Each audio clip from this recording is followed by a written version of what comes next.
are now going to start a series on prayer. First, I'm going to give you an introduction, and there's going to be a series of videos, 4 steps of prayer.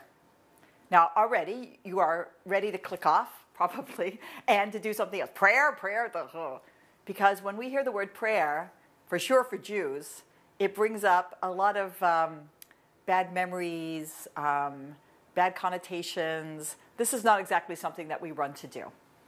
And I have to tell you, it's really across the board. Whether I talk to people who are from this stream of Judaism or that stream of Judaism or this level of observance or that level of observance, almost across the board, Jews have a hard time with prayer. Why?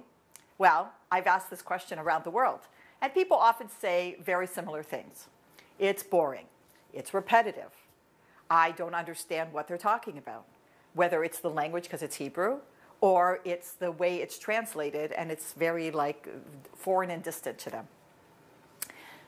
I hear it again and again and again. Men, women, observant, not observant. This is not good. What is prayer? Well, when I was growing up, prayer was Simon Says.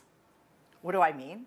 Well, my goal when I went to the synagogue that we belonged to, which we only went to twice a year, unless there was a bar mitzvah. So my goal was not to be sitting when they're standing and not to be standing when they're sitting. That's not prayer. That's Simon Says. Prayer is talking to God.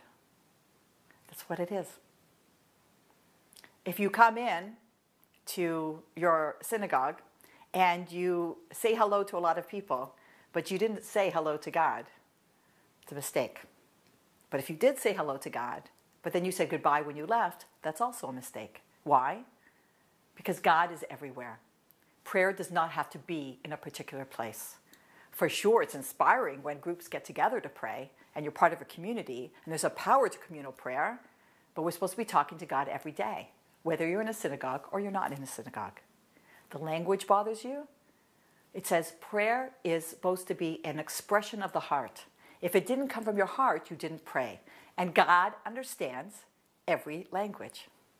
God does not speak Chinese to Eskimos. You can speak to him in your native language, in the language you feel closest to. Is Hebrew a deep and mystical language and a connection to God? For sure. But don't let that hold you back.